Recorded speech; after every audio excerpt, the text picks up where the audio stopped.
Bom dia, boa tarde, boa noite. Sei que hora você está assistindo isso, mas está começando mais um, porque sim não é resposta.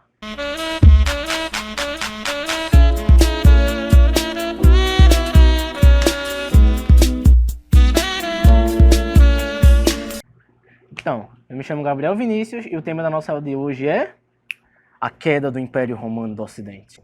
Mas bom, como assim Império do Ocidente? Querendo ou não, ao longo da nossa vida, a gente já escutou alguma vez sobre o Império Romano. Quem era o Império Romano de fato?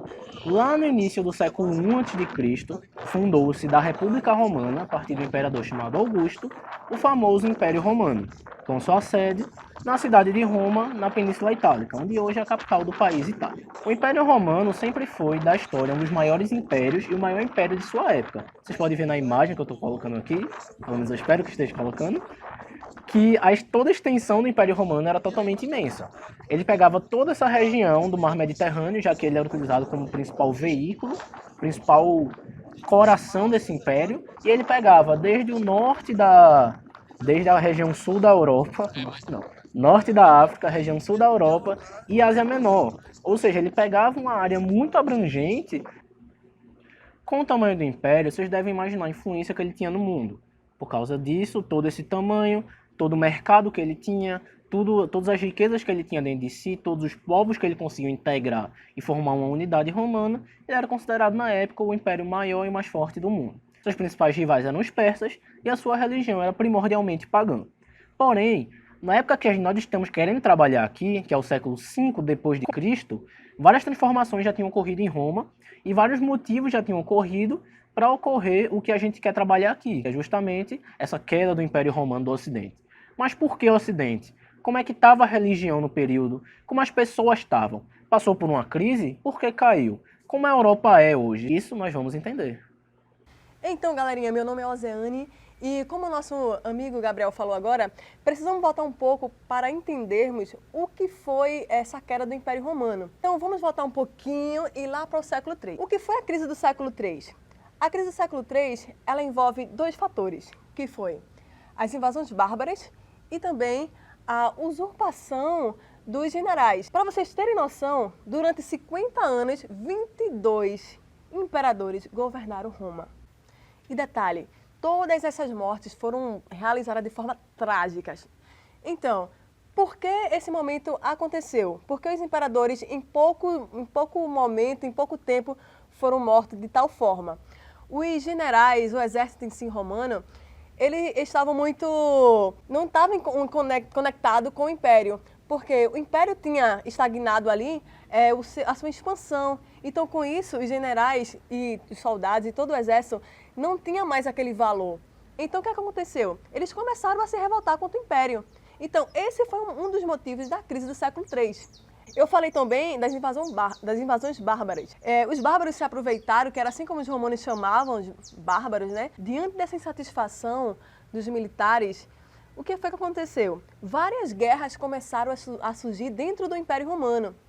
Então, o Império Romano ele foi enfraquecendo, querendo ou não, diante dessas guerras internas. E quem foi os aproveitadores do momento? Os bárbaros. Quem vai falar mais dos bárbaros vai ser nosso amigo Gabriel. Se liga aí. Mas então, como a Zeane falou, quem eram esses bárbaros de fato?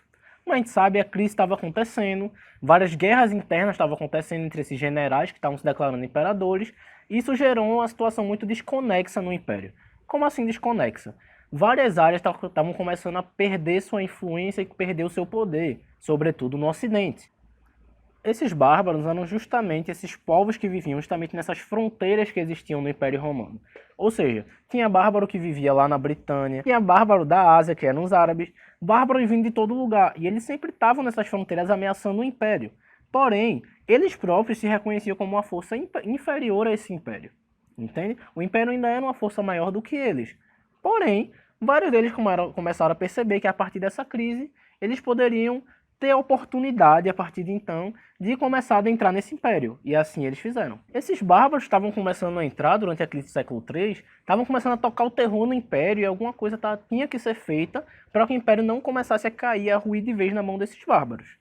O que acontece é que, no fim do século III, passando para o século IV, quando a crise já estava sendo superada, um imperador de Roma, conhecido como Aureliano, conseguiu expulsar esses bárbaros do império e colocar eles na linha de novo. Passando em seguinte, a partir daí a crise do século III começou a ir se superando aos poucos, no regime de alguns imperadores seguintes, como Diocleciano e principalmente Constantino. Um fato muito importante que a gente tem que ressaltar é que durante a crise do século III, todo o poder do Ocidente foi começando a ruir em detrimento dessas guerras internas. Porém, o poder da região oriental continuava muito grande. A cultura por lá estava se desenvolvendo, o comércio por lá estava se desenvolvendo, lá era uma região ainda muito rica, e o Império começou a perceber isso. E justamente o imperador, que representa mais essa vertente que vinha do Império, reconheceu o Oriente como o novo centro principal do Império Romano, é justamente Constantino.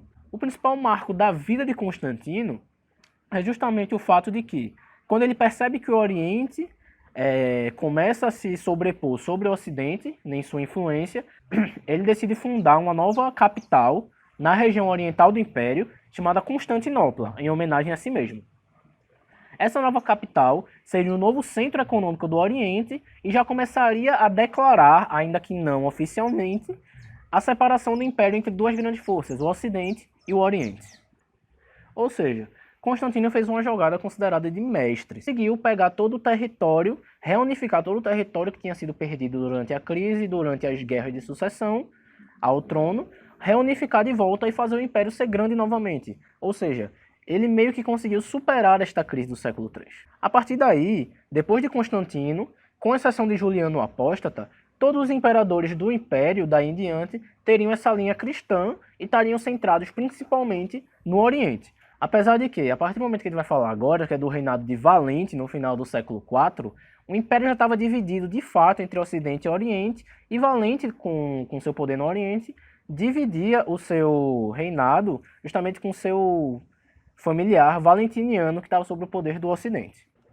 Porém, o que acontece de mais relevante no seu governo é justamente o fato de que, paralelo a esse reinado que ele estava tendo no final do século IV, uma coisa aconteceu nas fronteiras além do rio Reno e do Danúbio. Os hunos, que são povos lá da Ásia Extrema, começaram a adentrar e começar a sua expansão por essa região oriental da Europa e da Ásia Menor.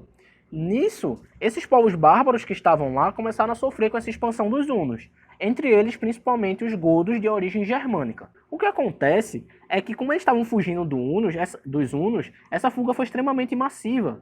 Os hunos eram povos muito violentos e os godos não conseguiam, de fato, confrontá-los. Ou seja, do lado de lá, os godos estão sendo cutucados direto pelos hunos e eles têm que correr para algum lugar. Porém, se eles vão para trás, tem huno. Se eles vão para frente, tem Império Romano. Entre um e outro, eles começam a ir para frente. Com essa fuga dos godos, eles começam a ter essa relação que não foi pacífica, foi uma relação muito caótica, de entrada no Império para a fuga desses hunos. Eles tinham um líder muito inteligente chamado Fritigern, que na época foi justamente o líder que começou a comandar essa entrada e esse êxodo dos godos de sua região para dentro do Império Romano. Em contrapartida, Valente, muito esperto ele, começa, junto a outros comandantes da época de regiões, comandantes de províncias, a perceber que o potencial que esses godos tinham, que esses bárbaros tinham, como mercadoria e como mão de obra no Império. Os godos, quando entraram no Império, entraram com essa promessa que Valente tinha dado a eles, de que eles iam entrar justamente para trabalhar. Porém, o que acontece de fato é que muitos tentaram se apropriar de forma corrupta desses godos, deixando eles morrendo de fome, deixando ele em más condições de vida, deixando ele em condições que o seu líder Fritigern se viu obrigado a, depois de todo esse processo, toda essa sacanagem que o Império fez com os godos, se revoltar contra esse Império e começar a dominar de fato, a invadir o Império, principalmente nessa região da Gália, e começar a tomar a Gália em diversas guerras contra esse governo de Valente. Uma dessas principais batalhas que consolidou esse período de guerras entre os godos e o Império Romano é justamente a Batalha de Adrianópolis, onde os godos conseguiram vencer o Império, tomar o controle da Gália e assassinar o Imperador Valente. Para onde o romano olhava, via bárbaro. No século V, com o governante, com o imperador Teodósio, a qual foi o cara responsável de ter oficializado o cristianismo, Se a gente observar um mapa que foi colocado no início do vídeo e esse mapa que está rolando agora, a gente vai ver o quanto os bárbaros dominaram e modificaram o mapa do Império Romano. Então, vem N interrogações na cabeça. E aí? O que foi que levou à queda do Império Romano? As invasões bárbaras? Ou será que foi a anarquia militar, a qual também foi falado no início do vídeo? Então, vamos ver melhor isso com Eduardo. A partir disso, vários historiadores e muitos outros estudiosos, eles discutem o fato de como ocorreu essa queda do Império Romano. Se foi de fato através das invasões bárbaras ou se foi através de uma morte natural que na verdade estaria vindo desde o século III e foi meio que eclodir no século V. Na verdade isso daí foi todo um processo. Mas a tese das invasões bárbaras terem causado a queda do Império Romano é algo que é o mais aceito dentro do meio da discussão histórica toda. Mas com isso, é meio que se exaltar demais falar que o Império Romano ele de fato caiu, enquanto o Império Romano do Oriente ele ainda estava de pé, enquanto o Império Romano do Ocidente ele de fato tinha caído. Enquanto esse Império Romano do Oriente ele se tornaria outro império, que seria o Império Bizantino. Mas isso já é um assunto para nossas próximas aulas. Então, estudar o Império Romano é algo muito importante, considerando que suas influências representam a nossa sociedade até hoje. Isso está incluído na legislação, na nossa cultura, tipo tudo, arte, música. O que você conhecer hoje veio do Império Romano e está presente até hoje. Espero que você tenha gostado da nossa videoaula e até os próximos vídeos de Porque Sim Não é Resposta!